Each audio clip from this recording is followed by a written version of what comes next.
And so we're going to bring in Dylan Butler. And what's the mug today, Dylan? We're gonna go a little. We're getting ready for the playoffs, so a little Ranger. Ranger mug today. There you go. Must be nice. Yeah. Well, hey. By the way, my wife is a diehard Islanders fan. Wow. Oh my. Season ticket holder. That's a choice. So, yeah. Well, no comment. So she's new life yesterday with the Penguins losing, and she'll be there tonight at UBS for their final game. So regular season game. We'll see. I mean, what is it like in that? Well, at least, I mean, would it be worse if one of you was a Devils fan and a Rangers fan in that house? What would be the worst scenario there? Yeah, I don't know. I'm just,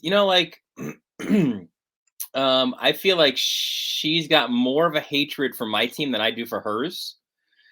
But I'm also a Yankee fan, and I feel that like with Mets fans too, right? Like Mets fans despise the Yankees, and I don't really have any feeling for the Mets. Now, that being said, the gloves are off if it's the playoffs, right? Like if there's a playoff matchup, I'm sleeping on the couch, I'm sure. Yeah. So, well, I mean, you have in this market, you have Thrasher folks, and you have, folks paying attention to Winnipeg. Yours truly is paying attention to his LA Kings. The boss is paying attention to her Seattle Kraken. We are divided households, mostly Western Conference material now. So that's I do not acknowledge the Winnipeg Jets. Thank you. All of that stuff that is stuck with us when it comes to the Stanley Cup playoff. And I will maintain that it is the best 30 days that you can have because every day means something to someone. Yes. And yes, the NCAA tournament is great. We know this, but they get days off. It's the hardest. It's the hardest trophy to win in professional sports. Yes. I would not disagree with that. Nope. It is brutal. I mean, we have Florida Panthers fans here in the Twitch pitch. Sean, big loss for the Pens. Thanks though, as a Panthers fan. And Coco, Winnipeg can pound sand, kick rocks, and stare at the sun for an extended period of time. So that's what you're staring at. My wife is complaining. She's like, this isn't the way. This isn't the route that I wanted to get into the playoffs. I said, you don't have a choice now. you have to. It's like you're on the GPS. It's recalculating. Like you have to go that way. Like your previous way, you guys screwed that up. Oh man! So take the Pens loss, get in, and hope that no offense to the Panther fans, part of the chat here, but for her sake, I guess she's obviously hoping one that her team makes it, and two that they're not that second wild card. So they got to take on this juggernaut that is the Bruins. Yes. Woof. I figured you'd have the Bruins resting folks, which would have been a very weird thing down the stretch after they clinched everything, but they just kept setting records. We were talking in hour number one about the state of LA Galaxy. Oof, what a state.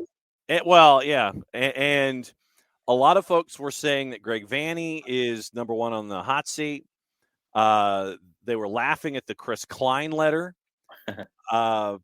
When you look at what's going on right now with LAG and with Sporting at the bottom of the West, and I mean we can take this a team at a time, and really, frankly, Portland, but Portland has 72 injuries, and so I understand why they're south of the playoff bar.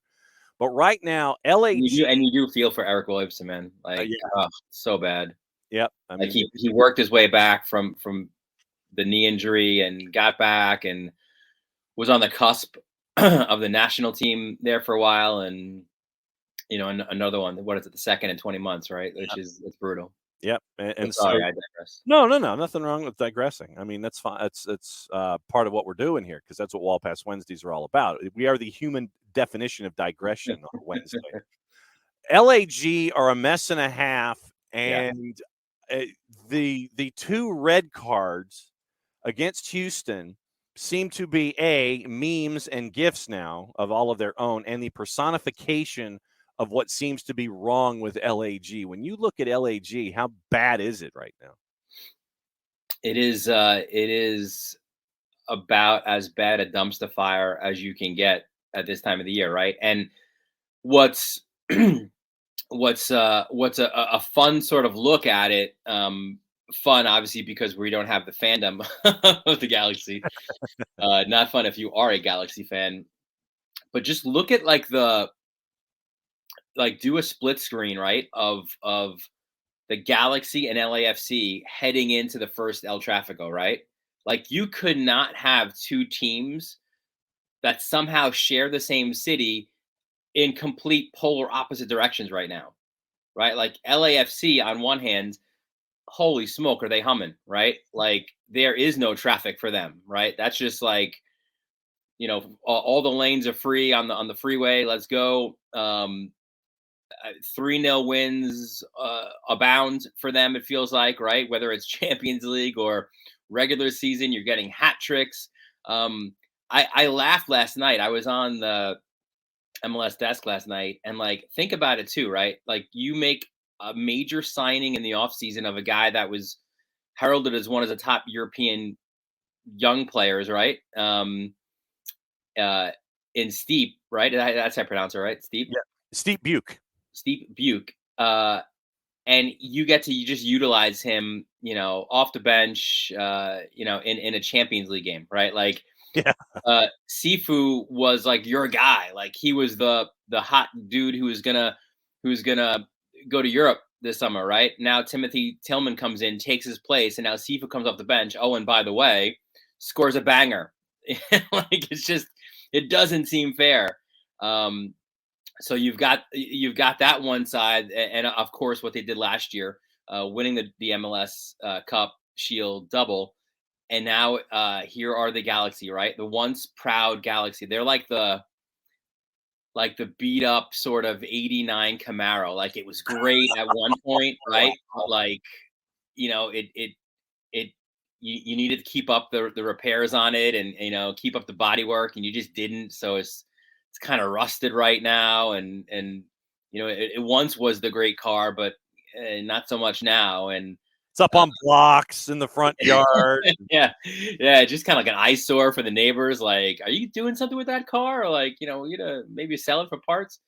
While LAFC are one of the teams without a loss in MLS, LA Galaxy and the aforementioned Sporting Kansas City are teams who have not won yet, right? And now not only have they not won, but now they're losing disgracefully, right? Embarrassingly, so much so that Greg Vanney's got to apologize about what it did to the brand. Disrespecting to the brand. Yeah. So yeah, it's and honestly, all that being said, like, it's weird. Like, Trafico probably couldn't come at a worse time, but in a lot of ways, maybe it's the best time, because Galaxy come into this game at their absolute worst, but derby matches just have a way of leveling things out sometimes, it feels like, right? So this could potentially be that saving moment for Vanney, certainly, and for the Galaxy in the season, right? Like, where somehow, some way, maybe they pull out a victory in this match, right? Like, it's highly unlikely the way that two teams are trending right now, but that's kind of the magic of derby matches, it feels like, where anything seemingly could happen in these, and we've seen that through the short history of what's become the best rivalry in MLS. Jared Smith for Dylan Butler, go for it. Staying out west, it feels like, is there anyone other than Seattle that feels like they're in that same even zip code right now? I mean, Seattle has their own little, it seems like they have their own little, like, good problem in how do we get Rui Diaz on the field, because we have guys who are scoring at a nigh unsustainable clip. I mean, is anybody else in that same zip code right now? In the West, no, right? We've joked about it a few weeks. You had the new dogs kind of flirting a little bit, and they've come back to the pack a little bit with back-to-back losses in St. Louis City. So no, I mean, and look at it too, right? Like, where you've heard Brian Schmetzer talk about, yeah, we got to get time for this guy, get time for that guy. and then Josh Atencio scores like this incredible goal, right? Like good problems, champagne problems, right? For the likes of Seattle and LAFC. And for sure, right? Like right now, it feels like those are the two teams, and it felt like that. Even it was a 0-0 draw, but even the first matchup between these two teams, it had some bite in it, right? Like a little bit of Aaron Long went in late on Stephen Fry and some handbags, and they certainly do feel like the best in the West, and by a large margin as well. We've got folks saying that San Jose looks pretty good. Yeah, but not that level good. Not that level. But I love San Jose. They ain't that good. No. They're Jared, fine. Yeah, Jared is fine. Yes, Jared is our resident earthquake follower here. I make bad decisions in life. It's fine.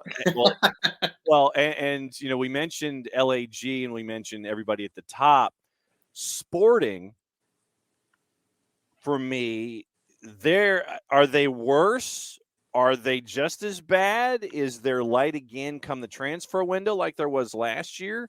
I mean, it seems like that early on, for the second year in a row, Dylan, I'm asking you about Peter Vermes and when Peter Vermes gets to call his own shot. But I mean, Sporting is just, they're not finding anything right now. And it seems like they have a free pass. Like it's not like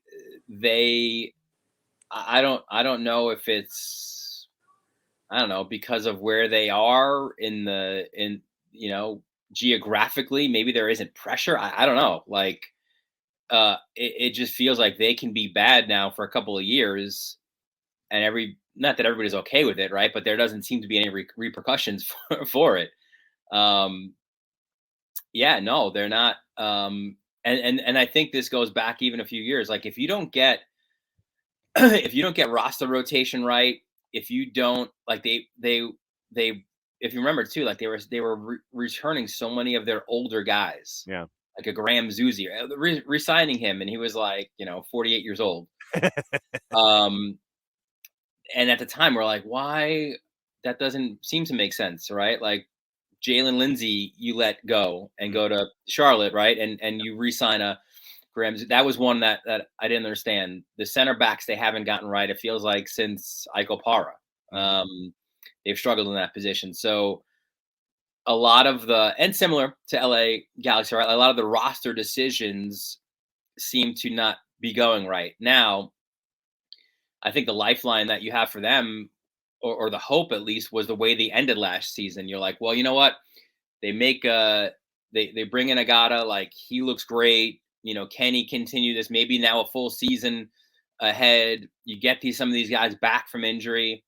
And they really haven't, right? Like they have not looked good at all. Now the Galaxy, I think, are feeling more pressure because it's LA, because their neighbors are, the greatest team in the league right now, and because you've got 5 MLS Cups and everything else that comes with being the LA Galaxy. So again, it just feels like sort of in middle America there for Sporting Kansas City, they're allowed to live this kind of charmed mediocre life.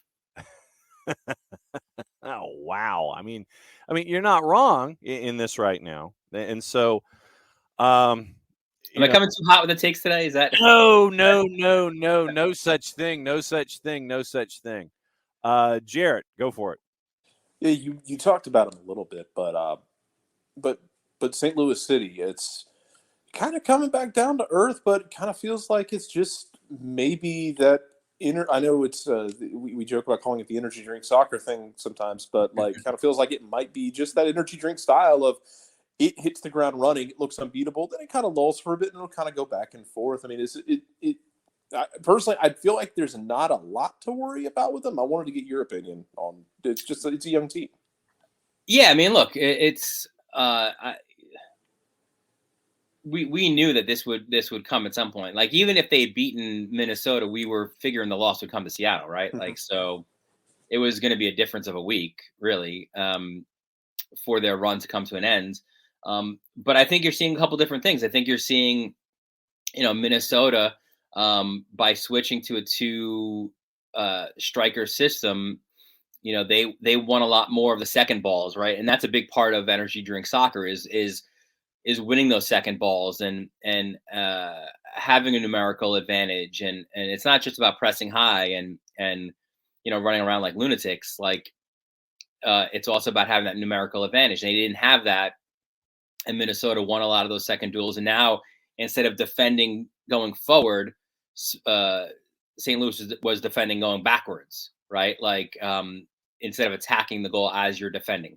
So and then Seattle, I think, is just, again, they're the 1B or 2, right, to LAFC in the West, at least at this point.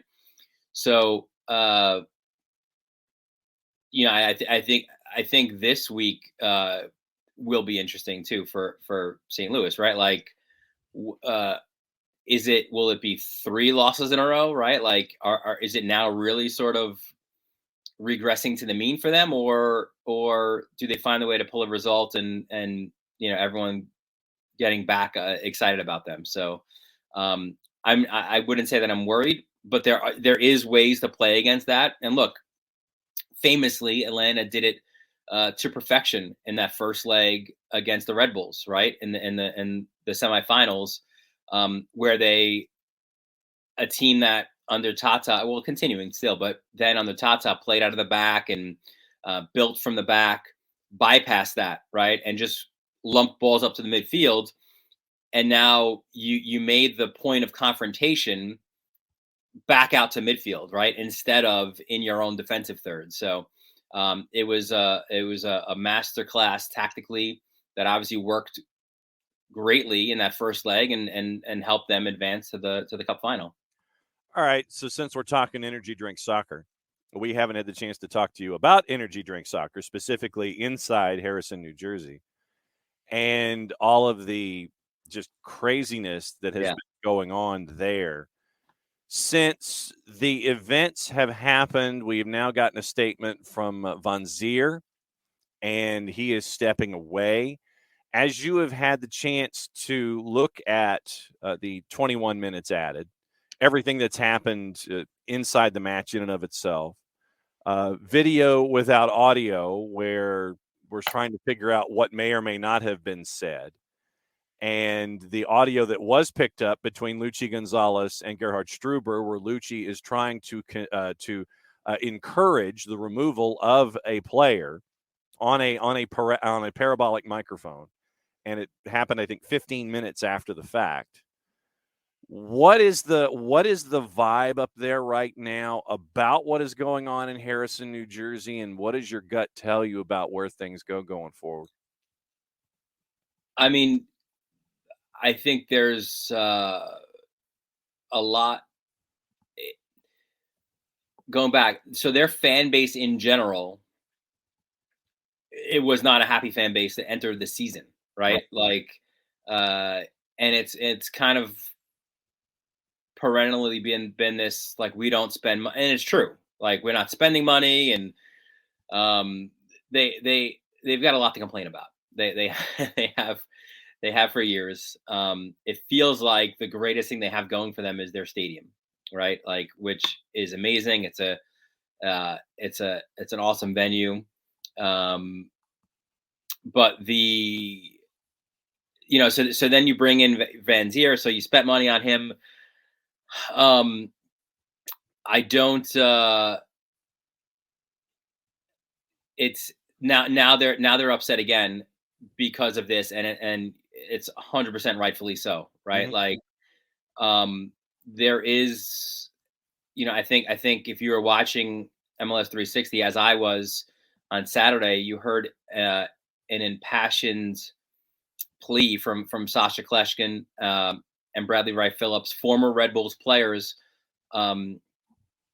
about just no tolerance for any racial discrimination or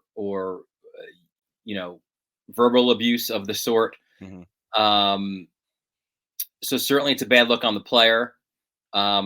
It's a very bad look on the head coach, who in that moment has the opportunity, and you could even see further where Carlos Coronel goes to him, right? And like again, we don't hear the words, Right.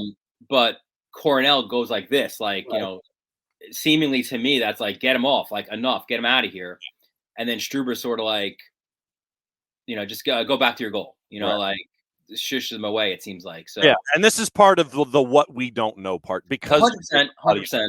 But from what does it look like? Yeah. It doesn't look good. Right. So it doesn't look good on the manager. What is it? Not 40, maybe 36 hours later. Is that too late of a response from a club? Yeah.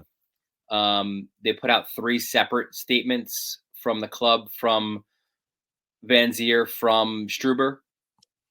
And then maybe a larger point here, and I admittedly I haven't dug too deep into it, but it feels like some of these incidents that we're seeing are from international players coming over, and having these issues. Like, is there not?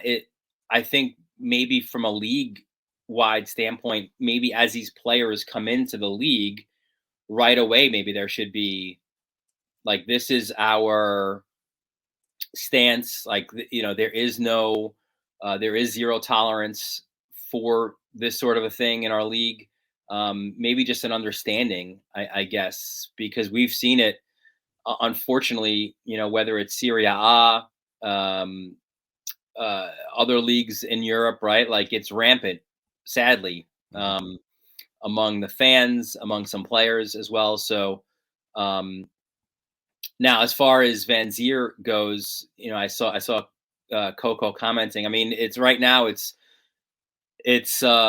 he has taken a leave from the team. Yeah. The league has, I would suspect in the coming days will come down with a response. I would hope that it's a harsh one. Yeah. As Sasha said on MLS 360, these 3-game, 4-game bans, enough of this, right? Like, you've got to draw the line in the sand now and make this a harsh penalty. Jarrett, go for it. Yeah, I mean, it's I think we were kind of dancing around to have that discussion about it. As far as kind of shifting gears, as far as another team in the East that I think we had expectations for, I wanted to ask you about Philadelphia. I mean, I think a lot of people in Philadelphia, and I think Jonathan Tannenwald mentioned it last week, that loss to Cincinnati was kind of one that you accept because of what you have in CONCACAF Champions League, because they have a chance to go and really make a mark in Mexico. Is there more to worry about with them right now, or is it just CONCACAF Champions League, which is if I were them, it's the same trade-off I would be making? Sure. Yeah. No, I mean, I think it's a fair question, but I think it's one where the answer comes maybe after Champions League, right? Like, you give them this window of not performing well in the league, like you did with Seattle last year, with knowing that they're going for it in the Champions League. But I think it closes pretty quickly. And it's interesting too, right? Like, what would, if you polled, I don't know, 50 Sounders fans, would they call last year a success? Probably a lot wouldn't, because they didn't make the playoffs, yet they did something that no MLS team has ever done, right? Like, to me, that's absolutely a success. But that was early in this season, and your most recent sort of thoughts are of frustration for your record playoff streak being ended. So I think for Philly, it's about getting the job done in Mexico, and what a tasty semifinal then it would be against LAFC. Love that. Now this is where we love the 2 legs. No, right? Like, how great is that going to be? There would be blood in the streets. It would be players' blood. Yeah, that will be an outstanding two-leg series. Looking forward to that for sure. But yeah, no, I think I don't think you're too concerned right now because of the Champions League. Well, and also because of the new playoff structure, you got that little extra margin for not having a successful year or as successful a year as you would have in the past, because more teams are in the playoffs. Yes, I know it would be in that 8-9, play-in game or whatever.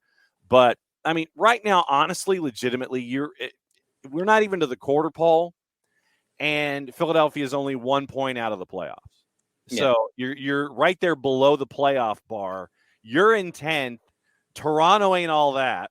They've drawn 5 of their first 7, and there's room for you to sit there, navigate Champions League, and be a team north of the playoff bar, because there are teams right now that have their own individual problems that can get knocked out of that playoff picture with the increased number of teams allowed in this year. Yeah, I think it's probably easier to navigate that, I think, in the East and the West. Yeah.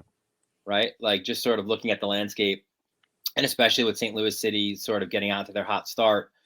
Now we said it before, that's a playoff spot that's probably taken away from somebody else. But in the East, yeah, I mean, Montreal is doing Losada things. DC doesn't look it. Charlotte doesn't look it. Chicago probably won't be it. So like right there, you could almost like knock off 4 teams right away and say that, they'll be certainly in the mix to be among the top 9 for sure. But how about Cincinnati? Yeah. Mm-hmm.